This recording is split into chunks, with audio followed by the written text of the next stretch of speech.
দ্বাদশ শ্রেণীর বন্ধুরা, আজকের এই ভিডিওটি আমি তোমাদের জন্য নির্মাণ করেছি। আজকের এই ভিডিওতে আদরিনী গল্পটি নিয়ে বিস্তারিত মনোজ্ঞ আলোচনা পরিবেশন করব। কাজে আজকের এই আকর্ষণীয় ভিডিওটা প্রত্যেকে প্রথম থেকে একদম শেষ পর্যন্ত দেখবে। ভিডিও ভালো লাগলে অবশ্যই একটা লাইক করবে। প্রভাত কুমার মুখোপাধ্যায়ের লেখা অন্যতম শ্রেষ্ঠ বাংলা গল্প আদরিনী। গল্পটি শুরু হয় এক বিকেল বেলা দিয়ে। পীরগঞ্জের এস্টেটের বহুপুরনো ও নামজাদা মুক্তার জয়রাম মুখোপাধ্যায় তিনি তার বৈঠকখানার বারান্দায় এসে বসে আরামে হুঁকো খাচ্ছিলেন।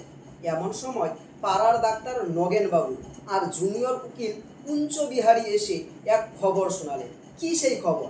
আগামী সোমবার পীরগঞ্জের জমিদার বাড়ির মেজবাবুর মেয়ের বিয়ে, আর সেখানে কলকাতা থেকে খ্যাতনামা বাই আর খেমটাওয়ালি আসছে। নগেনবাবুরা জয়রামবাবুকে জিজ্ঞেস করলেন, আপনি নিমন্ত্রণ পেয়েছেন তো? খবরটা শোনা মাত্রই জয়রামবাবু উত্তেজিত হয়ে উঠলেন। কেন? তিনি এতটা রেগে গেলেন কেন? কারণ জয়রামবাবু 20 বছর ধরে ওই এস্টেটের বাধা মুক্তার।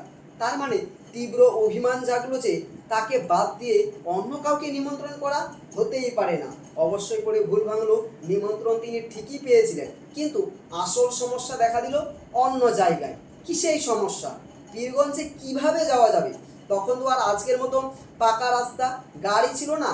গরুর গাড়িতে যেতে হলে টানা 2 দিন সময় লাগে। তখন 3 জনে মিলে বুদ্ধি কাটালেন, জয়রামবাবুকে যদি পীরগঞ্জের মহারাজকে চিঠি লেখেন, তবে জমিদার বাড়ি থেকে যাতায়াতের জন্য নিশ্চয়ই একটি হাতি পাঠিয়ে দেবে। পরদিন সকালবেলা জয়রামবাবু পরম উৎসাহে চিঠি লিখে এক ভৃত্যকে দিয়ে সেই চিঠিটা জমিদারের কাছে পাঠালেন। বিকেলবেলা যখন পাড়ার লোক জমা হয়ে তাসপাশা খেলছে, তখন সেই ভৃত্য ফিরে এলো। কিন্তু ভৃত্য এসে কি খবর দিল? পীরগঞ্জের দেওয়ানজি সাফ জানিয়ে দিয়েছেন, বিয়ের নিমন্ত্রণে আসার জন্য হাতি দেওয়া যাবে না, গরুর গাড়িতে আসতে বলো। এই অপমান শোনা মাত্র জয়রামবাবুর মুখ রক্তবর্ণ হয়ে উঠল, হাত পা তার কাঁপতে লাগলো। রেগে গিয়ে তিনি চরম প্রতিজ্ঞা করলেন, হাতি চড়ে যেতে পারলে তবেই যাব, নইলে এই বিয়েতে যাব না। কিন্তু এই জেদ রাখতে গিয়ে জয়রামবাবু কি করলেন জানেন? সেই রাতেই তিনি খবর নিয়ে জানলেন বীরপুরের উমাচরণ লাহিড়ির একটা বাচ্চা মাদি হাতি বিক্রি আছে। এক মুহূর্ত দ্বিধা না করে পুরো 2000 টাকা গুনে দিয়ে তিনি হাতিটি কিনে নিলেন। পরদিন সকালে যখন সেই হাতিটি বাড়িতে এলো, পুরো পাড়ায় যেন আনন্দ উৎসব শুরু হয়ে গেল। জয়রামবাবুর বাড়ির বধূরা জল, তেল, সিঁদুর আর শঙ্খধ্বনি দিয়ে নতুন হাতিটিকে বরণ করে নিল। জয়রামবাবু তার নাম রাখলেন আদরিনী। পরবর্তী সময়ে আদরিনীতে চেপে জয়রামবাবু যখন নিমন্ত্রণ রক্ষা করতে গেলেন, রাজবাড়ির প্রাঙ্গণে মহারাজ নরেশচন্দ্র বিস্মিত হয়ে জিজ্ঞেস করলেন, মুখুজ্জে মশাই, এ হাতি কার? জয়রামবাবু বিনীত হেসে অসাধারণ একটি উত্তর দিয়েছিলেন। কি বলেছিলেন তিনি বলেছিলেন, আগে হুজুর বাহাদুরের হাতি। আমি যখন আপনার আশ্রয়ে প্রতিপালিত হচ্ছি, তখন এই হাতি আপনার ছাড়া আর কার হতে পারে? এই উত্তরে মহারাজের মন জয় হয়ে গেল, আর জয়রামবাবুর মন থেকেও সমস্ত ক্ষোভ মুছে গেল।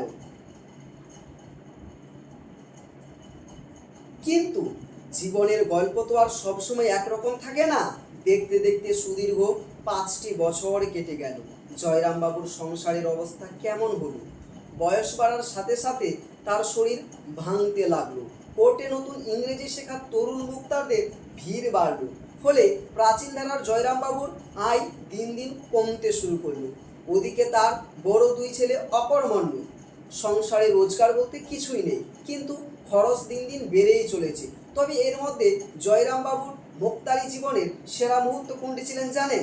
একবার দায়রা আদালতে এক জটিল খুনের মামলা এলো। জয়রামবাবু এমন দক্ষতার সাথে সওয়াল জবাব করলেন যে নতুন ইংরেজ জজ সাহেব মুগ্ধ হয়ে মক্কেলকে বেকসুর খালাস করে দিলেন।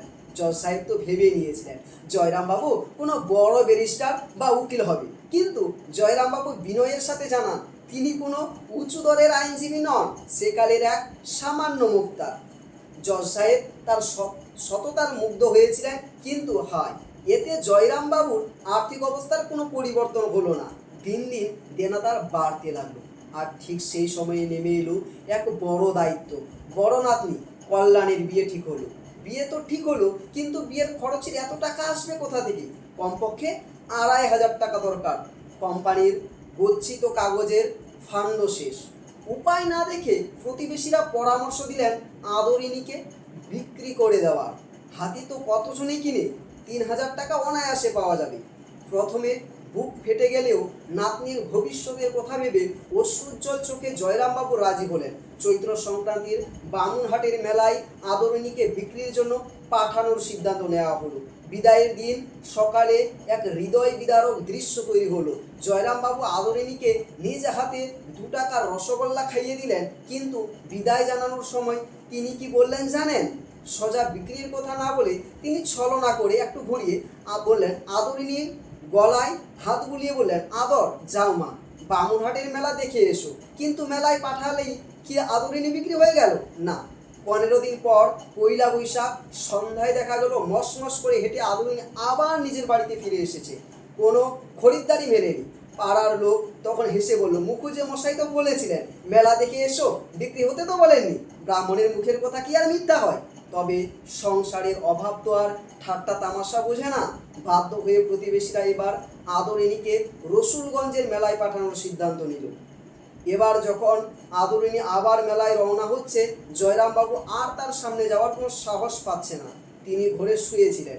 এমন সময় নাতনি কল্যাণী এসে কেঁদে ফেলে কি বলল? কল্যাণী বলল, দাদা মশাই, আদর যাওয়ার সময় দেখলাম ওর চোখ দিয়ে টপ টপ করে জল পড়ছে। জয়রামবাবু বুকে হাত দিয়ে মাটিতে লুটিয়ে পড়লেন। তিনি বুঝে গেলেন আদরিণী অবধ পশু হতে পারে, কিন্তু সে সব বুঝতে পেরেছে। সে বুঝে গেছে যে তাকে পর করে দেওয়া হচ্ছে। গল্পের শেষ পরিণতি কি হয়েছিল? পরদিন বিকেলে এক চাষি এসে জয়রামবাবুর হাতে একটি চিঠি তুলে দিল। চিঠিতে জয়রামবাবুর ছেলে লিখেছে, পথ চলতে চলতে হঠাৎ অসুস্থ হয়ে আদরিণী রাস্তার পাশে এক আমবাগানে পড়ে গেছে। পেটের যন্ত্রণায় সুর তুলে মাঝে মাঝে আর্তনাদ করছে, সে আর হয়তো বাঁচবে না। চিঠিটা পড়ে জয়রামবাবুর মাথার উপর যেন বজ্রাপাত হলো। অভিমানের বশে সে হাতিকে নিয়ে তিনি ঘরে এনেছিলেন, যাকে তিনি নিজের সন্তানের মতো ভালোবেসেছিলেন। সে আদরিণী এমন করুণ বিচ্ছেদ ও পরিণতি কেবল জয়রামবাবুর নয়, পাঠকের হৃদয়কেও এক চরম বেদনায় ভারী করে তোলে। এই ছিল গল্পের আলোচনা। গল্পটি যদি তোমার ভালো লেগে থাকে তাহলে অবশ্যই একটি লাইক করবে, আর চ্যানেলে নতুন হয়ে থাকলে চ্যানেলটি সাবস্ক্রাইব করতে একেবারেই ভুলো না।